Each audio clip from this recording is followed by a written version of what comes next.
अहम खबर आपको देंगे। अमेरिका और ईरान के दरमियान मुमकिना मुज़ाकरात के लिए सिफारती कोशिशें तेज़ हो गई हैं। 40 ममालिक आइंदा 48 घंटे में फरीक़ैन की मुलाकात कराने की कोशिशें कर रहे हैं। अमेरिकी अखबार के मुताबिक तुर्की, मिस्र और पाकिस्तान के हुकाम अमेरिका और ईरान के दरमियान बराह रास्त बातचीत का इंतजाम करने की कोशिश कर रहे हैं। ताहम दोनों ममालिक के मौक़िफ़ में अब भी वाज़ेह फ़र्क मौजूद है। पाकिस्तान ने जंग के खात्मे के लिए बाज़ाब्ता तौर पर सालिसी की पेशकश की है, जबकि अमेरिका ने पाकिस्तान के जरिए ईरान को 15 निकाती मनसूबा भी भेजा है।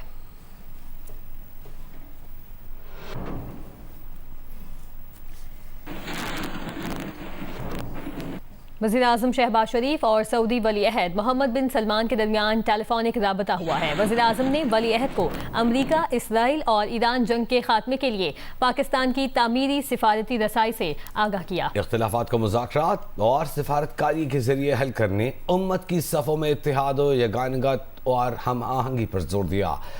सऊदी अरब पर हालिया हमलों की शदीद मज़म्मत करते हुए वज़ीर-ए-आज़म शहबाज शरीफ ने यकीन दिलाया कि पाकिस्तान हमेशा सऊदी अरब के साथ खड़ा रहेगा। सऊदी वली-अहद ने पाकिस्तान की अमन की कोशिशों को सराहा और करीबी राबिता बरकरार रखने पर इत्तफ़ाक़ किया।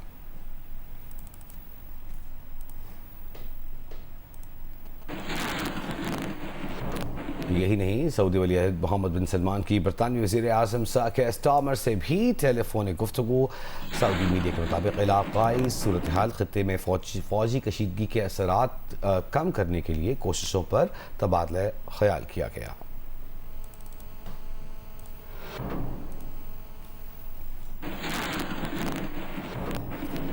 अमेरिकी सदर डोनाल्ड ट्रंप ने ईरान में रिजीम चेंज का हदफ हासिल करने का दावा कर दिया है। उनका कहना है कि ईरानी क़यादत ख़त्म कर दी, ईरान में अब नई क़यादत है, हम इसे रिजीम चेंज कह सकते हैं। उन्होंने कहा कि ईरान की नई क़यादत मुआहिदा करने जा रही है।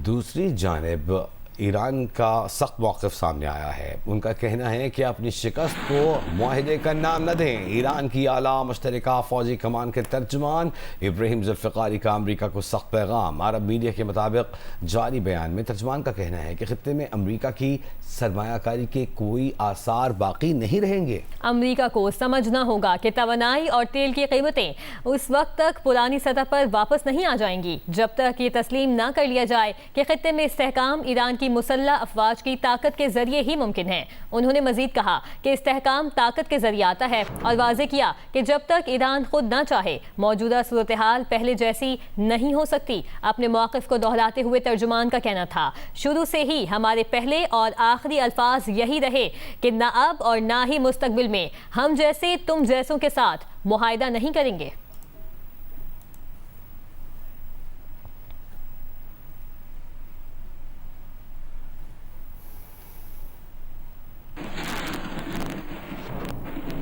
ईरान की वज़ारत ख़ारिजा के तर्जुमान इस्माइल बक़ई ने कहा कि अमरीका की सिफारतकारी पर कोई एतमाद नहीं कर सकता। 2 बार हम पर इस वक्त हमला हुआ जब हम जौहरी मसाइल के हल के लिए अमरीका से मुज़ाकरात में मसरूफ़ थे।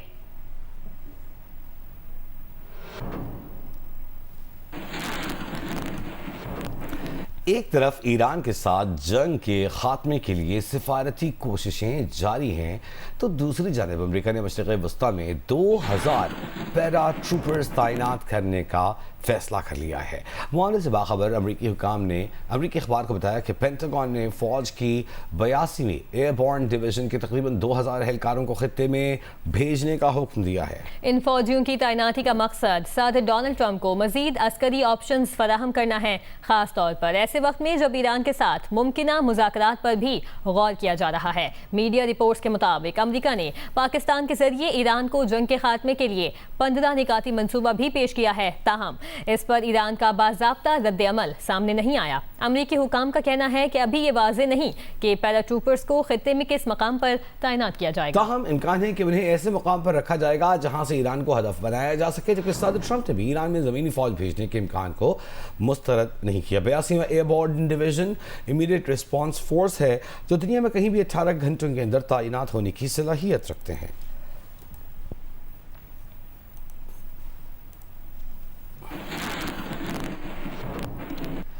ऑस्ट्रेलिया ने ईरानी शहरियों पर आर्जी तौर पर सफरी पाबंदियां आयद करने का ऐलान कर दिया है। ऑस्ट्रेलिया वज़ीर दाखिला के मुताबिक हुकूमत ने आर्जी तौर पर मुल्क से बाहर मौजूद ईरानी विजिटर वीज़ा होल्डर्स के ऑस्ट्रेलिया आने पर पाबंदी लगा दी है। हुकाम का कहना है कि ये फैसला इमिग्रेशन निज़ाम की सालमियत को बरकरार रखने के लिए किया गया। खदशा है कि ईरान तनाज़े के बायस कुछ विजिटर्स वीज़ा होल्डर्स मुद्दत ख़त्म होने के बाद मुक़र्ररा वक्त पर वापस ना पहुँच सकें।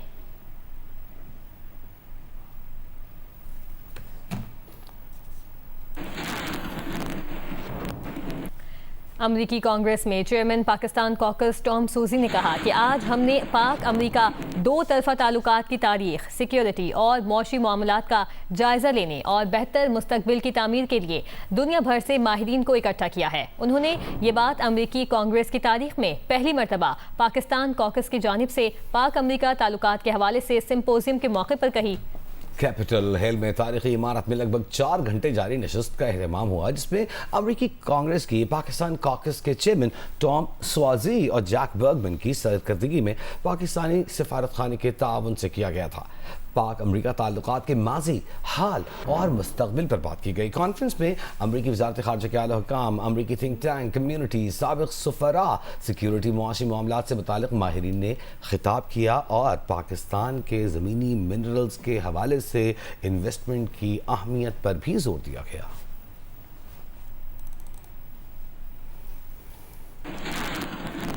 लोधरा में तेजगाम एक्सप्रेस को पेश आने वाले हादसे के 13 घंटों के बाद अब ट्रैक बहाल कर दिया गया। 4 ट्रेनें मंजिल मकसूद की तरफ रवाना हो गईं। गुज़िश्ता रात लोधरा में आदम वाहन रेलवे स्टेशन के करीब कपलिंग रॉड टूटने से रावलपिंडी से कराची जाने वाली तेजगाम एक्सप्रेस हादसे का शिकार हो गई थी, जिसमें 25 मुसाफिर जख्मी हुए थे। 13 घंटे के रिलीफ ऑपरेशन के बाद रेलवे हुक्काम ने अब ट्रैक को बहाल कर दिया है, जिसके बाद कराची से आने वाली Hazara Express, Shalimar, Jaffar Express, Awam Express और रहमान बाबा को मंजिल मकसूद की तरफ रवाना कर दिया गया है। रेलवे हुक्काम के मुताबिक रिलीफ ऑपरेशन के बाद चंद घंटों में डाउन ट्रैक को भी बहाल कर दिया जाएगा।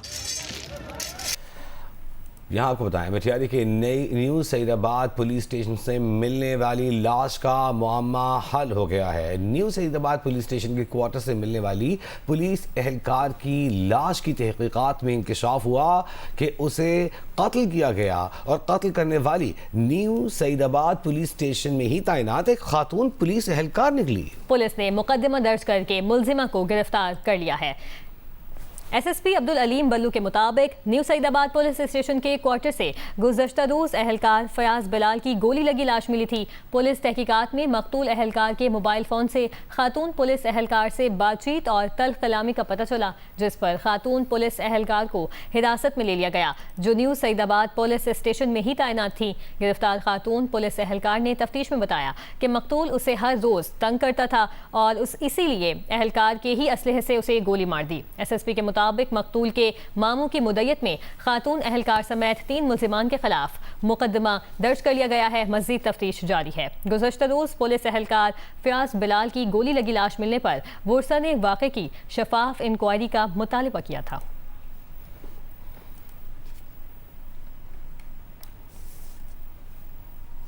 एमक्यूएम ने 28वीं आईनी तरमीम लाने का मुतालबा कर दिया। कराची में एमक्यूएम रहनुमाओं के हमरा प्रेस कॉन्फ्रेंस करते हुए चेयरमैन एमक्यूएम पाकिस्तान खालिद मकबूल सिद्दीकी ने कहा कि वफाकी हुकूमत का साथ देने के लिए एमक्यूएम के लिए कुछ नहीं मांगा। उन्होंने कहा कि सिर्फ एक मुतालबा वफाकी हुकूमत से किया था कि आर्टिकल 140A के हवाले से एमक्यूएम की मुजव्वज़ा आईनी तरमीम लाई जाए। हम मुंतज़र हैं कि 28वीं आईनी तरमीम में पाकिस्तान के अवाम को खुशखबरी दी जाए कि इक़्तिदार, वसाइल और फैसला करने का इख्तियार अपने गली महल्लों में खुद आपका है।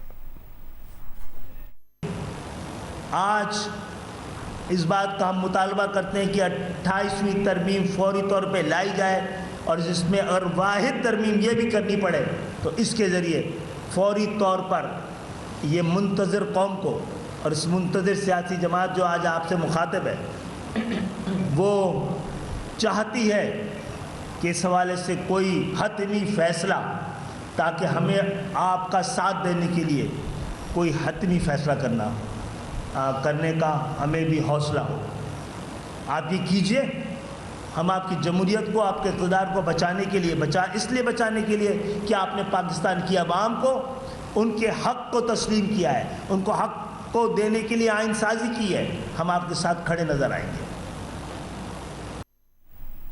अहम खबर आपको देंगे। मकबूजा कश्मीर में पाकिस्तान जिंदाबाद का नारा लगाने वाली आसिया इंदराबी को उम्र कैद की सजा सुना दी गई। पाकिस्तान ने भारत की जानिब से गैर कानूनी जेर कब्जा जम्मू और कश्मीर में आसिया इंदराबी को उम्र कैद, फहमीदा सूफी नाहिदा नसरीन को 30 साल कैद की सजा सुनाए जाने को सख्ती से मुस्तरद कर दिया है। पाकिस्तानी दफ्तर खारजा का कहना है कि दिल्ली अदालत का फैसला इंसाफ के तकाज़ों के मनाफी और बुनियादी इंसानी हुकूक की मुसलसल पामाली की अक्कासी करता है। ये फैसला कश्मीरी क़यादत और हक़ के खुद इरादियत की आवाज़ को दबाने की एक और कोशिश है। सज़ाओं से मुनसिफाना ट्रायल, अदालती खुद मुख्तारी, आलमी इंसानी हुकूक के तकाज़ों पर संगीन सवालात उठते हैं।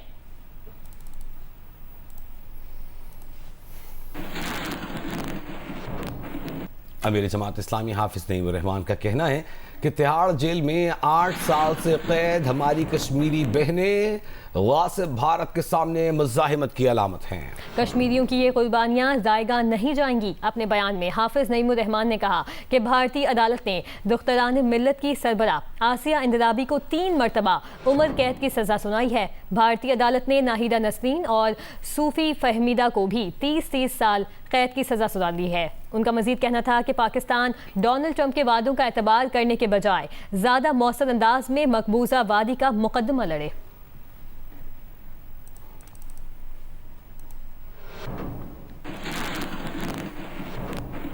अमेरिका, इसराइल और ईरान के दरमियान जंगबंदी के लिए पाकिस्तान की सिफारती कोशिशों की दुनिया भर में पजीराई भारत को बड़ा धचका। जंगबंदी में अगर पाकिस्तान सालिस का किरदार अदा कर सकता है तो भारत क्यों नहीं? भारत इस वक्त बैनुल-अक़वामी मुहाज पर, सिफारती मुहाज पर नाकाम हो गया और इस पर भारत में बड़ी आवाजें उठ रही हैं। मोदी सरकार आखिर कर क्या रही है? भारतीय मोदी सरकार पर बरस पड़े। देखिए कुर्रतुल ऐन की रिपोर्ट।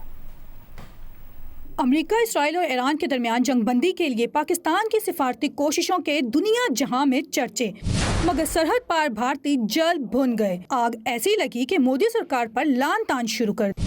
एक्स पर मोदी की गलत पॉलिसी टॉप ट्रेंड बन गया। सियासतदान हो, सहाफी या आम सोशल मीडिया यूजर, सभी मोदी सरकार की नाअहली और नालायकी पर सीख पा हैं। भारतीय नेशनल कांग्रेस के रुकन सुप्रिया श्रीनाथ ने मोदी सरकार को तनकीद का निशाना बनाते हुए कहा, हमें तो फिक्र ही नहीं कि दुनिया में क्या चल रहा है। सोचिए, ट्रंप के ईरान के साथ बहरान के दौरान पाकिस्तान को मरकजी किरदार के तौर पर देखा जा रहा है। दुनिया को बेहतर बनाने के लिए मिस्र, तुर्की और पाकिस्तान समेत स्टेक होल्डर्स जिस मेज पर बैठे हैं, इसमें भारत की सीट कहाँ है? क्या ये मोदी और इनके साथियों के दौर में हमारी खारजा पॉलिसी की खुली नाकामी नहीं है?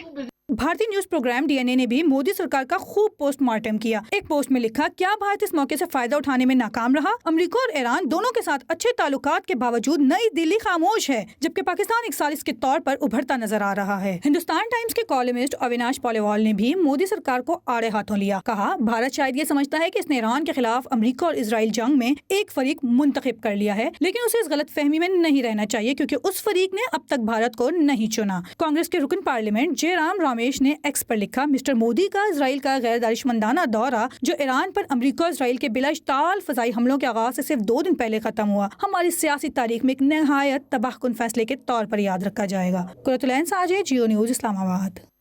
अब कुछ बात करते हैं मौसम की। आपको बताएं, मगरिबी हवाओं के सिस्टम के ज़ेर असर कराची में आज कहीं कहीं हल्की बारिश या बूंदाबांदी, जबकि सिंध के दीगर अजला में गरज चमक और तेज़ हवाओं के साथ बारिश का इम्कान है। उनीबा ज़मीर शाह मज़ीद आगाह करेंगी।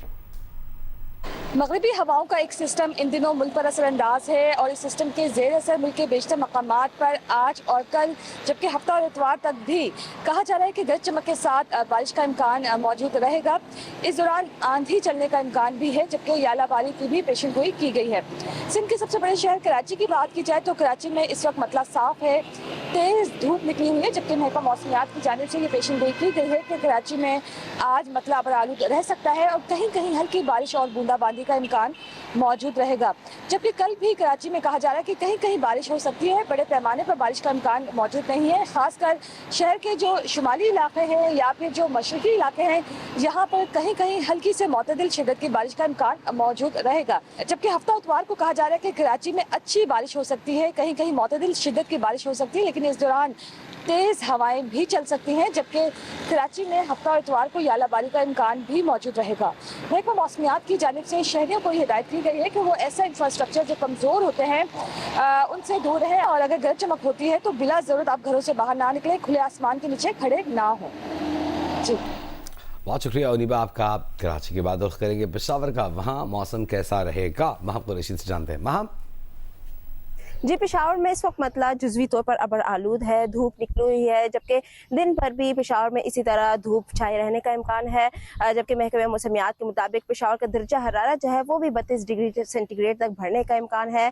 मगर आज शाम से जो है पेशावर में बारिश की पेशगोई भी की गई है। गुज़िश्ता 24 घंटों के दौरान पेशावर में कम से कम दर्जा हरारत 13 जबकि ज़्यादा से ज़्यादा 31 डिग्री सेंटीग्रेड रिकॉर्ड किया गया है। पेशावर में हवा में नमी का तनासुब 81% रिकॉर्ड किया गया है।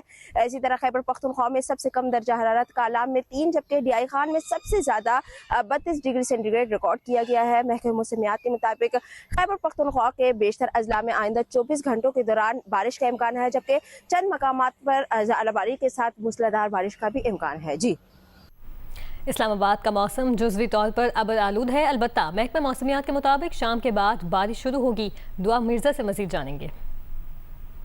इस्लामाबाद का मौसम खुशगवार है और आज महकमा मौसमियात के मुताबिक मतलब जुज़वी तौर पर अबर आलूद रहेगा, जबकि अभी हमें धूप महसूस हो रही है और सूरज अपनी आबोताब से चमक भी रहा है, लेकिन तपिश हो रही है। महकमा मौसमियात के मुताबिक कम अज कम दर्जा 16 डिग्री सेंटीग्रेड जबकि ज्यादा से ज्यादा 23 डिग्री सेंटीग्रेड रिकॉर्ड किए जाने का इम्कान है और हवा में नमी का तनासुब करीबन 70% रिकॉर्ड किया गया है। लेकिन महकमा मौसमियात ने आज बताया है कि शाम के बाद बारिश होगी इस्लामाबाद में और 30 मार्च तक बताया जा रहा है कि वक्फे वक्फे से बारिशों का सिलसिला जारी रहेगा। इस हवाले से एनडीएमए ने अलर्ट भी जारी किया है और दूसरी तरफ सीडीए ने अपने इंतजाम भी कर लिए हैं। तमाम महकमे हाई अलर्ट है कि अगर तेज बारिश होती है, जिससे यही बताया जा रहा है कि गरज चमक के साथ बारिश होगी, तो अगर तेज बारिश होती है तो तमाम रास्तों को क्लियर करने के लिए और पानी जमा ना हो इसके लिए लोगों को अवेयर करने के लिए भी कैंपेन चलाई जा रही हैं, क्योंकि महकमा मौसमियात का ये कहना है कि एक स्पेल है जो 1 हफ्ते तक जारी रहेगा। अलबत्ता अभी मौसम बहुत क्लियर महसूस हो। और बाकी बढ़ते हैं। मशरक़ वस्ता में जारी जंग की वजह से इराक़ी फ़ज़ाई हुदूद 9 रमज़ान से बंद है। ज़ियारत पर करबला जाने वाले दर्जनों पाकिस्तानी ज़ायरीन फंस कर रह गए हैं। ज़ायरीन में ख़वातीन, बच्चे और बुजुर्ग भी शामिल हैं। पाकिस्तानी ज़ायरीन का कहना है कि अक्सर बुजुर्ग ज़ायरीन बीमार हैं जिनकी अद्वियात का मसला बढ़ रहा है। पैसे भी खत्म हो गए। पाकिस्तानी ज़ायरीन ने सदर ज़रदारी, वज़ीर आज़म शहबाज शरीफ और वज़ीर दाखिला मोहसिन नकवी से अपील की है कि उनकी वतन वापसी के लिए फौरी इक़दाम किए जाएं।